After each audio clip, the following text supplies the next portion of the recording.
In today's video, I'm going to give you 3 tips for flattering darker skin tones. We're going to talk about things like white balance, quality of light, and playing around with highlights and shadows.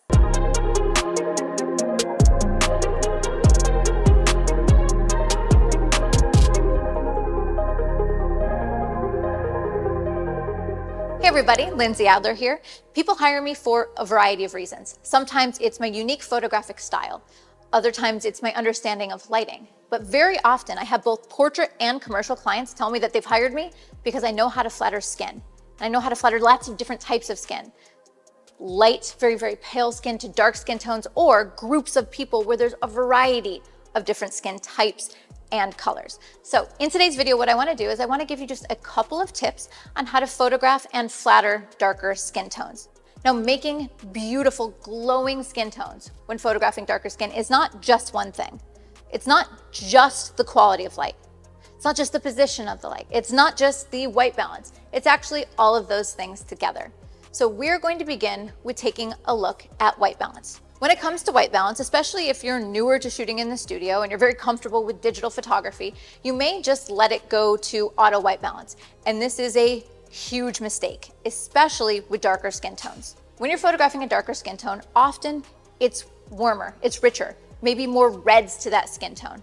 And so in an example like this, when you're photographing a subject against a, let's say, neutral gray background, and you take a picture of a darker skin tone, your camera gets a little confused. It reads the warmth in the skin, it reads the neutral of the background and goes, oh, I think it's too warm in the foreground. And what it does is it often corrects the skin to make it look cooler, a little bit more gray, and it is definitely not a way to flatter your subject. So my first tip when it comes to white balance is make sure you take control of it and instead choose the appropriate white balance. This could be a custom white balance. You could be setting it to the right Kelvin, or in the example of these Pro Photo strobes, I'm going to set it to a flash white balance. That is going to give me the most flattering color to her skin. So first, let me take a picture with an auto white balance to show you what I'm talking about. All right, so let's take a look at this photo. So first of all, I don't think the skin tone looks terrible, but it is a little bit cool, and you can tell that by looking at the background. That is mostly a neutral gray, but if you look at this example, it's cooler than it should be. It looks too blue, and that's because your camera made the wrong choice. So now what I'm going to do is I'm going to switch over to my little flash symbol for a flash white balance. This is going to give me something that's much more accurate when I'm using my Pro Photo strobes. All right, in this example, you can see that there's a lot more warmth to her skin. So let's compare those two shots. This is with the auto white balance. The skin is desaturated, the background's cool, and here is when I'm shooting my flash white balance, and there is a lot more warmth to her skin. Now, if you want to be truly accurate, the next thing that you need is a tool of some sort, and I recommend either a gray card or a color checker. So a color checker is a neutral point. These are neutral gray. There's no tints or shifts to the white balance to them, and we're going to have the subject hold this in front of her. We can then take this over into our post-processing software. So this could be Adobe Camera Raw, this could be Capture One, it could be Lightroom. We can then take the white balance eyedropper, select one of these neutral grays, and then it will give us the correct white balance. So let me take a quick test. I'm going to switch back to auto white balance just to show you what the camera was giving us versus what we can get with that gray card. All right, so this is with my camera on an auto white balance. What I'm going to do is I'm actually going to be here in Capture One. I'm going to go to my white balance and I'm going to grab that little eyedropper. Then I'm going to click on the gray swatch on the top, and you'll see that instantly the color shifts. So what I'm doing is I'm telling the computer that this is a neutral swatch. It shouldn't be warm or cool. It shouldn't be green or magenta. This should be completely neutral. And when I do so, it shifts it to the correct white balance. Then in Capture One or Lightroom or whatever post-processing you're using, you can copy this change and apply it to all the other photos that come in so they'll all have the correct white balance. Now, I do want to mention that white balance creatively can be subjective. So for example, sometimes I'll really warm up a white balance and desaturate so the skin goes super golden. Or other times I'll take that white balance and I'll cool it down so that everything goes really, really icy. But this is for creative purposes. If I'm actually trying to flatter the skin, it's best that you start off with a neutral white balance, making sure that you are never using auto. My next tip for flattering darker skin tones has to do with quality of light. And I want to say first off, there's no such thing as the right quality of light for a darker skin tone. For example, I photographed this model here dozens of times, and she is a muse of mine. And in our photo shoots, I photographed her in every different type of light. In fact, very often I photograph her with hard specular light, with super saturated gels, because it makes her skin look beautiful and rich and metallic. That being said, right now I want to talk about how to flatter skin, how to make it look smooth, and typically with a darker skin tone, you may want to begin with a softer quality of light. Here's why. When I am thinking about light for a very pale person like me, I'm usually thinking about the light and how I'm going to flatter and shape the face by thinking about shadows. So for example, if you want to show my cheekbones and my jawline, I'm going to position the height and the position of the light side to side to carve out those features because you're noticing the shadows. If, however, I'm paying attention to the highlights, a bright highlight on my very pale skin tone, think of it as like a light specular highlight on something that's almost white already, you don't really see it. But the opposite is true when photographing darker skin tones. When there is a darker base, you don't see the shadows quite as much. You're not seeing that definition. Instead, you will notice the contrast created by the highlights. So that's why I actually start by thinking about the highlights first. And so right now we have a bare bulb with no modifier. And when you look at the reflections on her skin, it is reflecting that light source. Because it is a hard light source, it's going to be very shiny, super shiny, very, very specular. Now, if you were photographing that hard light on me, I mean, I'd still be shiny, but again, it's highlight on pale skin. So we're going to start with that bare bulb, and then I want to show you the difference when I switch over to a very large, very soft modifier. So first of all, beginning with our hard light. So taking a look at that shot, you can see how much contrast there is to the light. The highlights are super bright, really defined, and then the shadow side of her face goes very dark. With darker skin tones, shadows become darker more quickly. All right, so now I want to show you the contrast when I add a large umbrella with diffusion. A couple tips: if you are working with soft light, the larger the modifier is, the softer it will be. The closer you bring it to your subject, the softer it will be. And then also, if you're using something like a bounce light source or diffusion, that will make it even softer. That's why I've chosen the large umbrella with diffusion for this example. All right, so take a look at this shot and how much more flattering it is on the skin. It is much smoother, it's much more velvety. Now, if you compare it to the previous shot, you see how it's very specular, it's shiny, it shows a lot of texture, whereas in the current shot with the large umbrella with diffusion, it's just so much smoother. In both of these examples, her skin is reflecting the light source, except for in one, it's a small light source, and the other, it's large and diffused.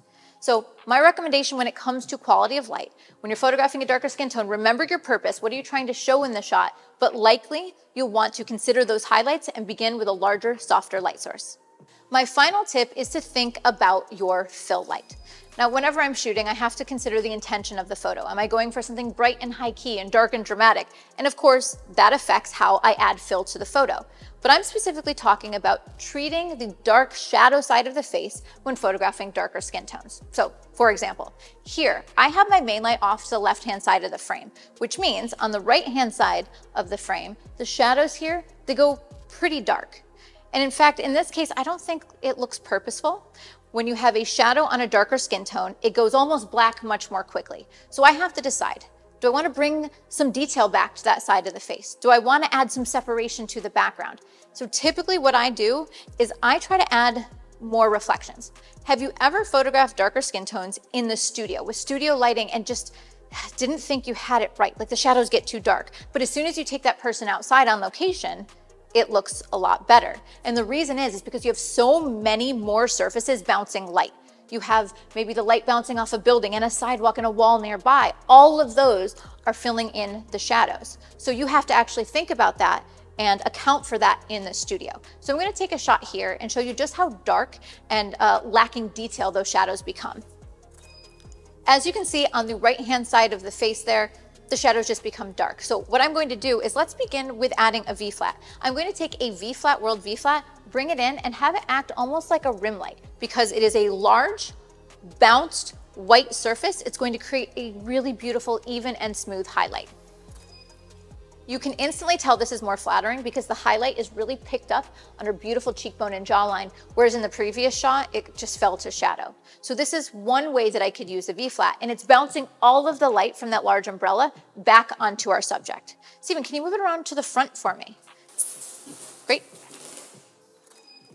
You can see in this instance, when we've moved the V-flat around to the front, it's less of a rim light on the side of her jaw and face, and now it's much more of a fill light to the front. You can really see the detail in the skin tone on the front of the face now.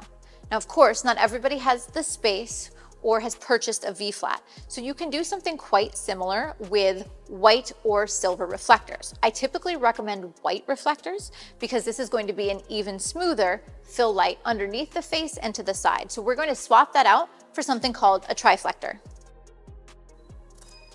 The reason that I like this tool, the reason I like a triflector, is because I can add up to 3 different reflectors and I can change the distance from the subject as well as the angle. And each time I do that, it changes the way the light reflects off the subject's face. So remember, with darker skin tones, you are seeing the highlights reflecting. So if we look at the right-hand side of her face now, the fact that it's illuminated, it is a reflection of the right-hand side of that triflector.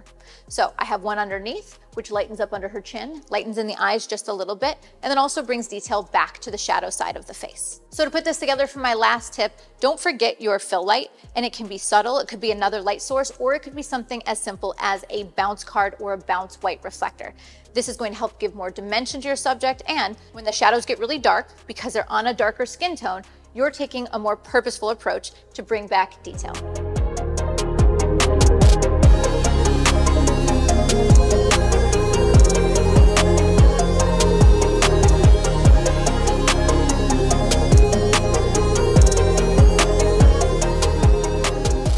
I have just scratched the surface of the many ways you can flatter a subject, specifically with darker skin tones. We haven't talked about anything like using creative modifiers or gels or color considerations for the background or the styling. We didn't talk about anything like makeup and how that can flatter the skin.